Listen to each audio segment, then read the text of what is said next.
Ooh, welcome back to the channel, guys. I'm glad you're here.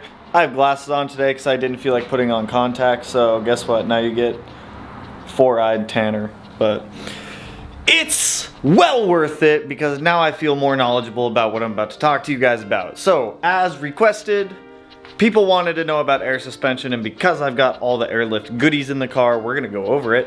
And we're gonna talk about, do you want air suspension? Is it right for you? How does it work and what are the components? I feel like this is a good video. It's very knowledgeable. When I bought air suspension, I couldn't find a decent video covering all of these different topics. So let me help you, help yourself if you're debating air suspension. It is a little more maintenance than coilovers or springs and struts, as you already know, but it's really not as much as you think it is. It's relatively easy, actually. And it's maintainable? It's maintainable. It's maintainable. So, we're gonna jump into the trunk. We're gonna look at the bag setup. My trunk setup with the compressors, the tank, all that goodness. Then we'll move up into the car. We'll cover the controller, how it works and whatnot. I run the Airlift Performance series bags all the way around the car, and then I also have the Airlift Performance 3P management. And then we'll jump into some of the smaller components in the trunk. So I'm gonna get this, also, if you watched the spark plug video, you know that my last tripod died. We got a beefy Manfrotto one now. I appreciate, a very special lady gave me that. So I'm not gonna name any names, but you know who you are, and you know it's greatly appreciated, so thank you. So I'm gonna get this camera set up on the tripod, we're gonna jump into the trunk, and we're gonna start covering the components that go into air suspension. Ooh!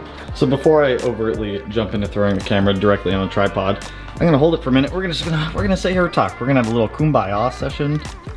It'll be great. So as you can see here, I've got one compressor here, one compressor over here, the Airlift management system itself, a tank, and a water trap over here, and a couple other smaller things. So just diving into this, let's talk about the management system first.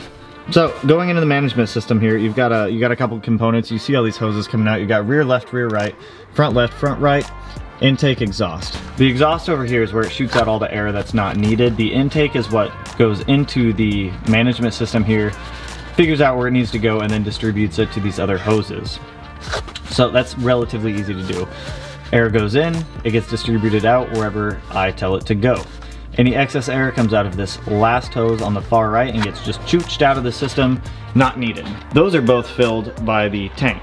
So the compressors, these are two Viair 444C compressors. I wanted to run two, so I had a backup. I advise if you're looking into doing this, you do the same. These compressors really aren't that expensive. I think they're about $150 each for the compressors. So if you're looking to get an air suspension, I would highly suggest getting two. If you have a compressor crap out on you, you're not gonna be able to air your car back up if it's all the way aired out. So get two if you're really thinking about it. So the two compressors, as you can see here, there's one hose that wraps up into the tank there. Same with the other side, hose wraps up into the tank there, and then there's a tank in the back. The tank is a 5-gallon Airlift tank.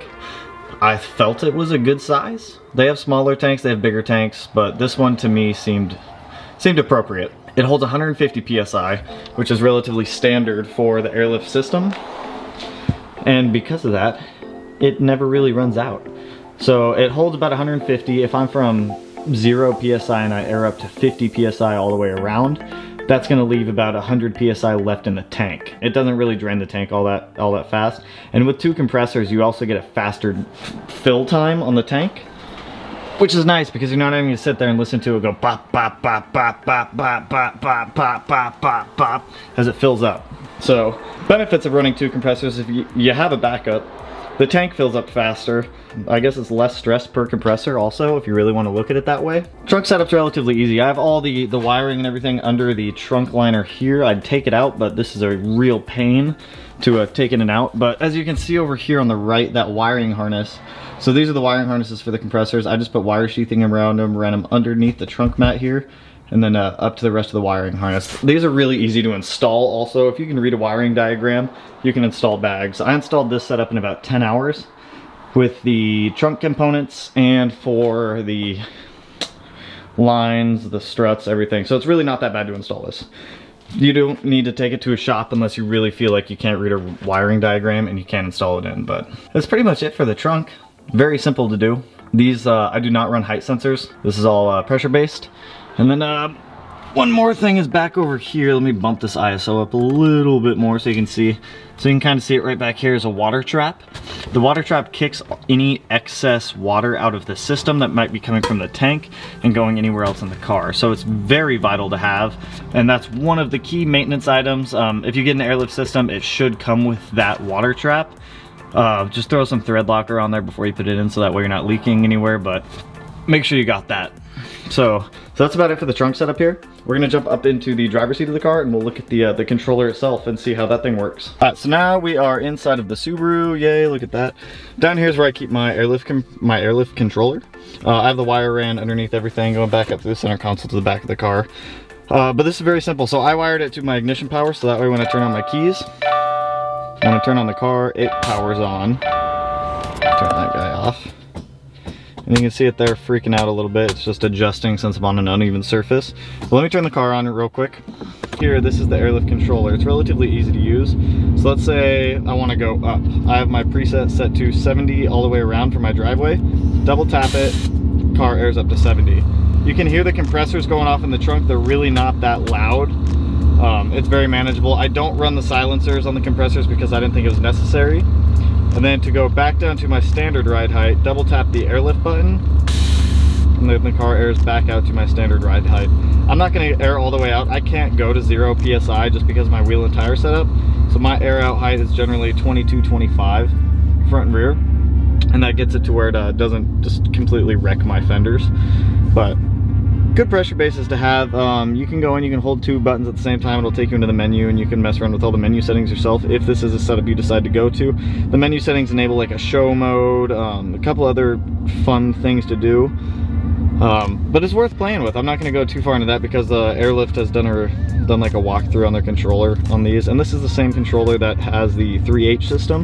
You can also turn the controller sideways like an old iPod or something like that. So if you want it horizontal, you can have it horizontal and you just tell the screen that and it'll be sideways. But overall, this is a really good controller for the Airlift system. It's also Bluetooth, so I'll actually get the camera set up and I will pull out my phone and I'll show you how to work it with the phone. So this is the Airlift app here. It works just like the controller in the car, so if I want to go up, double tap on that button twice. And then as you can see in the background, the car just came up as well. So I don't mean to yell if it's a little loud. I do have the microphone like right in my face. If I want to go back down, double tap that twice. If I want to air out, car is aired out. And then back up to drive height. So there's a lot of fun options you can do with this. You can also go into the settings and mess around with the display, the calibration, setting it up, other manifolds, anything that you need to do to adjust any of your airlift settings. But the app itself, overall, is pretty handy to have, especially if your controller inside the car takes a shit on you, which I haven't had an issue with before, but I mean, you never know. That's it for the app. I will bump this camera up over to the trunk and then I'll let you guys listen to how loud the compressors actually are when it's filling and emptying the tank.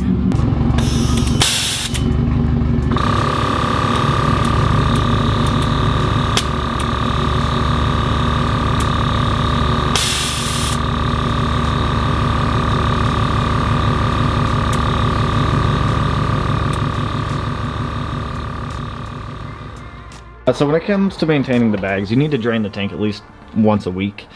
I have this Schrader valve that I put on the bottom of the tank to drain it, and then I just take out the valve stem. That lets any moisture that's been built up in the bottom of the tank to be released. I just use a small valve stem removal tool. I use a towel to wrap on the end of that and just let all the moisture and the ice out. So I'm gonna get the camera set up on the passenger side of the car and I'll show you guys just kind of what it's like. I've done this before in one of my old videos, but I didn't really specify why we do it. There's also the water trap that I was talking about over here. So the air goes through the water trap and the water just gets sucked out down the bottom and then evacuated out of the car. So with that, we'll go over this this maintenance technique and wrap this up. And so just like I've shown you guys before, I take this rag, I take this guy, I take this cap off of the Schrader valve, set that aside, take my valve stem removal tool and I pull out that valve stem. Most of the time this thing shoots. I haven't lost one yet, but let's see if I can keep that streak going.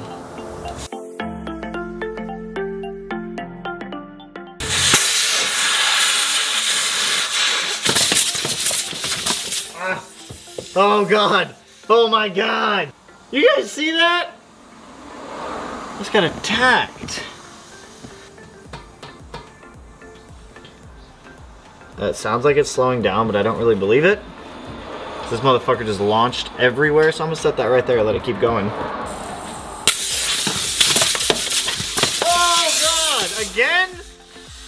Holy shit, dude, I'm back. I got a new valve stem, but oh my God, dude.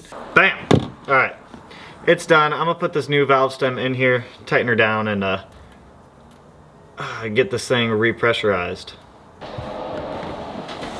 Put the seat back up, and that's air suspension for you guys.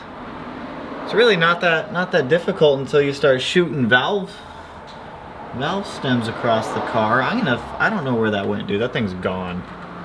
It's gone. So there's air suspension for you. Well, let's grab this camera and wrap this up.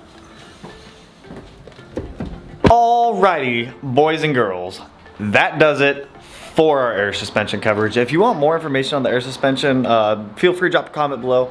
I'll answer relatively quickly. Normally I try to get back to them within an hour.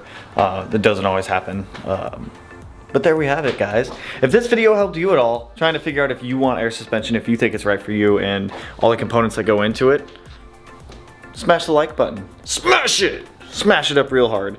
If you're not already, subscribe to the channel. Up here somewhere. Just do it up here. I'll put it up there. And I appreciate the time everyone spends here. As always, I will catch you guys in the next one. Peace out, homies. Woo!